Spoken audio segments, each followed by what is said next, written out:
It's September 1971, and Sergio Loaiza is flying over Costa Rica's Lake Cote, photographing the terrain for the creation of a map.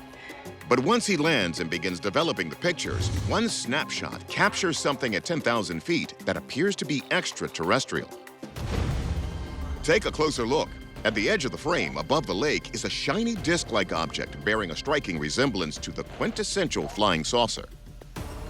Sergio recalls discovering the startling object. Se construyó el mapa y ahí fue donde nos dimos cuenta de que había una anomalía en la fotografía.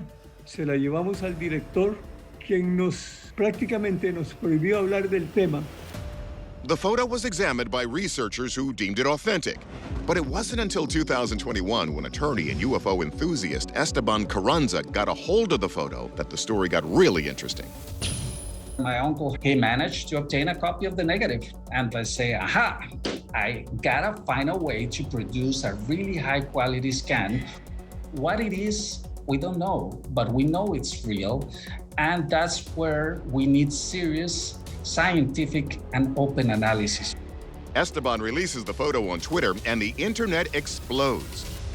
According to journalist MJ Banayas, the photo may reveal this object has extraordinary capabilities. What's interesting about this photo is that the frame prior to this shot and the frame after this shot does not show this object. Some people believe that it's evidence that this object can cloak and become invisible. Some people believe that it's able to move incredibly quickly. And some people believe that it's interdimensional, in that it was able to leave our dimension and go somewhere else. So there's a lot of speculation around this photograph. In previous episodes, we've shown you UFOs sighted near volcanoes, as there's a belief among ufologists that alien craft are attracted to volcanoes and other high-energy sites for the purpose of refueling. Well, this photo was taken right next to the Arenal volcano, which was Costa Rica's most active until 2010. So could there be a connection? Before we spend too long on the why, let's confirm the what. More specifically, what is this disk? Our experts weigh in. First, we take the photo to astronomer and video effects designer Mark D'Antonio. Despite all the recent hype, is this simply a 50-year-old hoax? I've seen the photo ever since I was a young kid, and so I know if it was hoax, it would have to have been done with older technology. I don't see how it actually could have been done back then, because all the attempts back then to do that had some giveaways that we could detect now. If we're not calling it a hoax, did Sergio capture a real UFO phasing in and out of our dimension? I looked at the way the light is hitting this thing, and I compared it to the light hitting the trees down here. Look at the shadow angles, they're all the same. So this is the shadow angle for the sun. Now, if we go back to the UFO, this doesn't make any sense. We wouldn't expect to see any light on this side at that angle. So the lighting is entirely wrong for this being some type of physical object that is reminiscent of, say, a UFO. Entirely wrong. So if the shadows don't match, D'Antonio believes that rules out something like a piece of equipment that maybe fell from the plane. But still, if the photo isn't faked, what does that leave us with? D'Antonio has a theory. Aerial photographs were taken, the cameras would be mounted looking down, and there might have been a glass cover over the camera to protect it. If your car gets hit by a piece of gravel from the road, you see that round fracture.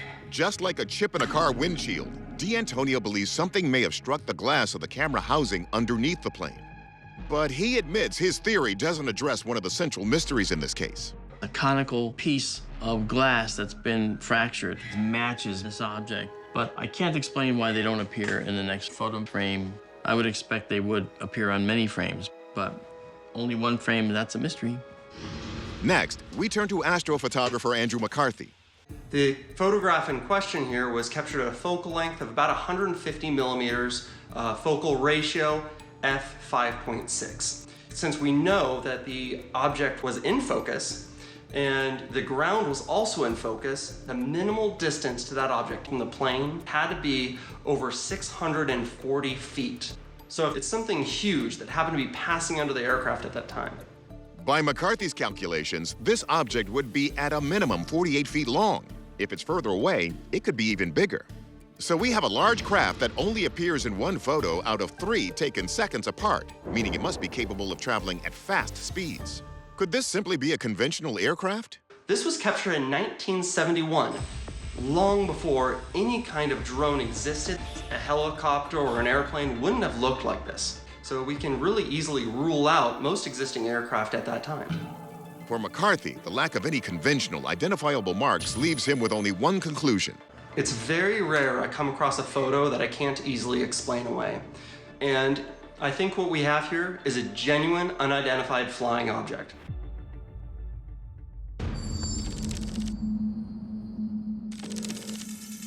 Our verdict? Genuine UFO. Our experts have put together some compelling theories, and we agree it's not a chip in the glass. But as D'Antonio noted, if there is something real there, we still haven't accounted for the fact that the light and shadows don't match. Anyway, now we see why this photo is getting all the love. November 2nd, 1971. It's evening in the small town of Delphos, Kansas. 16-year-old Ron Johnson is on his family farm when he suddenly sees a bright mushroom-shaped spacecraft hovering nearby. Johnson runs to his parents, and they return just in time to see the craft disappearing in the sky. But back on the ground, they find this. Where the UFO allegedly hovered is an 8-foot-wide ring with a whitish crust around the edge. And take a closer look. It looks like this ring is glowing. Harlan Inlow was one of the first law enforcement officers to arrive on the scene. It was a eye-opening surprise. Here's this white, dry ring, looks like a big donut, sitting in the middle of a mud field. We took statements, we photographed it, and we took actual soil samples. Ron's mother, Irma Johnson, tells Harlan she touched the white substance, and instantly her fingers became numb. Meanwhile, 2 other eyewitness reports of the UFO that night are soon confirmed, leading Harlan to only one conclusion. I am 100% convinced that an incident happened, and the way the family told us was credible. But it doesn't end there. Journalist MJ Benaya says when it comes to reported UFO landing sites, these strange sightings are not unique to Kansas. We have multiple cases that show UFOs sort of landing on the ground. One of the most famous cases was out of the 1980s in France, in Aix-en-Provence, where a gentleman was farming in his field when he saw this large disc-like object take off into the sky. And again, it left impression marks as to where it was landed, as well as some burn marks on the ground. With a 21-page soil report, the Delphos, Kansas UFO is considered one of the most lab-studied UFO cases in history. So you'd think if it was possible to explain this ring, it would have been done by now. But no dice. Well, we got our experts here to give it another try. We begin with astronomer and video effects designer Mark D'Antonio. UFOs have been traditionally associated with heat, meaning this might have been ash, but there wasn't an excess of carbon ash that I could see in the chemical report. Some of the elements were hydrophobic in nature.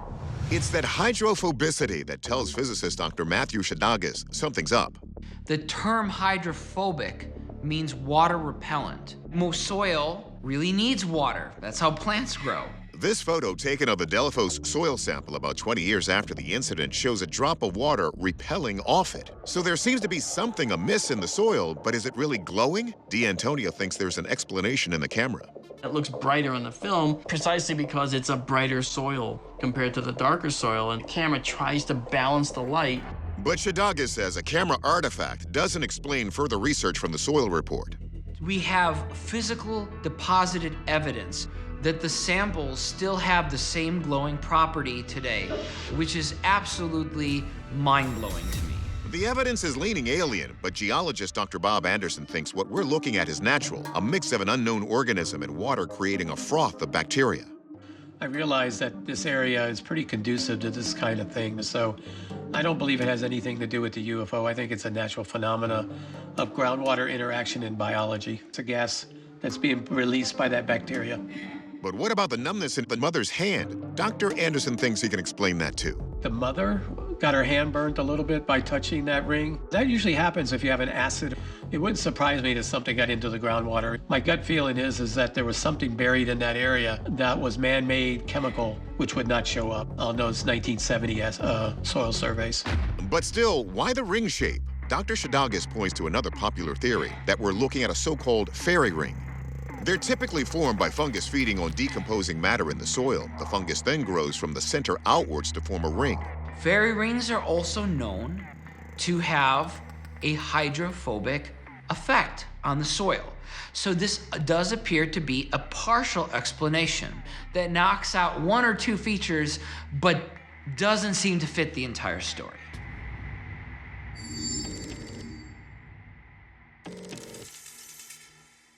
From a fairy ring to a possible UFO landing and even acidic soil, there were just so many conflicting theories here, plus all those credible witnesses. Our verdict is that this is simply an unexplained phenomenon. Before you get any ideas to investigate, you should know that the family eventually buried the ring to discourage curious trespassers. But if you ever come across one yourself, you know who to call. It's November 11th, 1973, in the rural village of Pentaya, Sweden. 14-year-old Åke Lejeune is roaming the countryside with his niece's Instamatic camera when he sees a group of strange objects in the sky, and he's able to capture one of them on film. In a series of images, Åke captures a small black speck moving slowly across the sky. He's described it as a loaf of bread, but with more pronounced edges. It had a dark spot on top and continued to turn and become flatter. The rest of the body, he says, had a steel gray color and seemingly a slight yellow glow underneath it.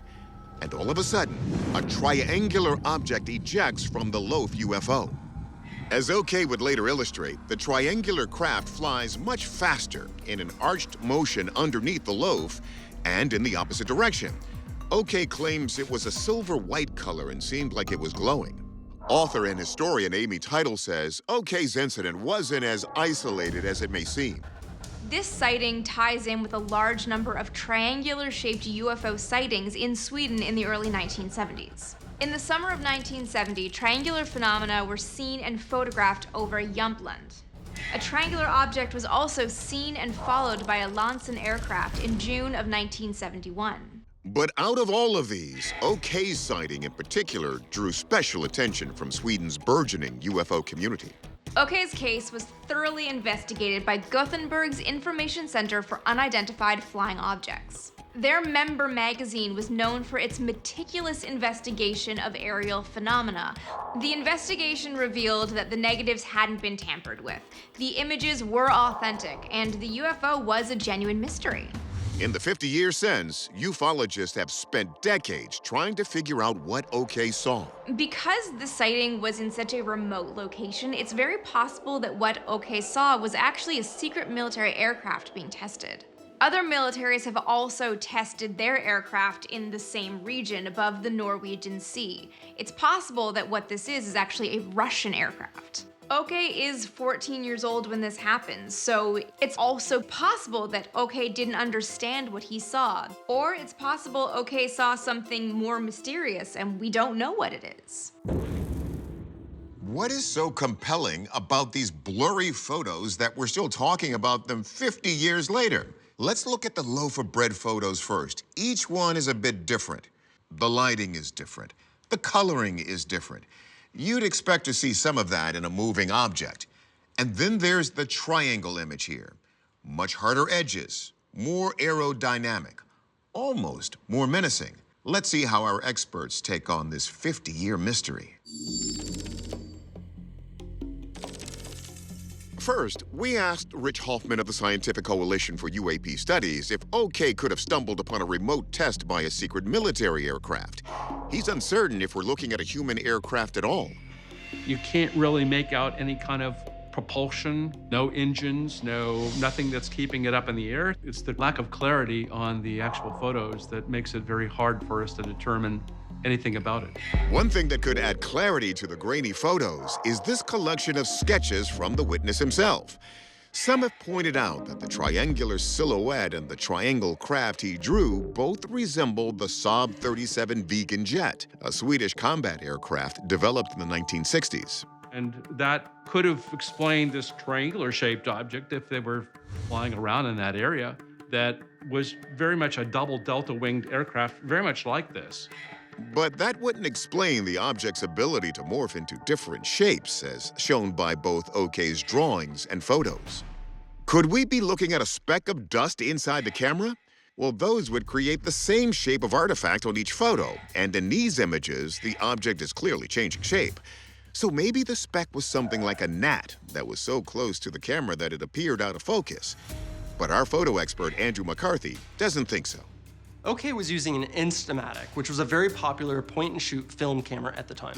This point-and-shoot camera had a very small aperture lens. It was designed to be able to shoot at infinity easily without requiring any kind of manual focus. If this object is more out of focus, it'd be more transparent and have less contrast. So since this is as dark and as defined as it is, we know that any blur that we're seeing from this object is most likely caused by motion blur. So what could we possibly be seeing?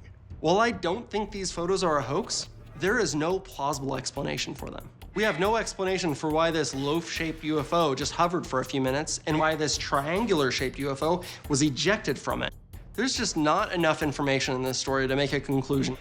This photo is a true UFO.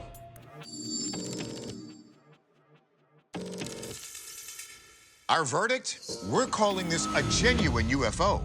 The journalist who documented OK's sighting concluded there was no reason to doubt his information. He left it to his readers to decide, and we leave it to you.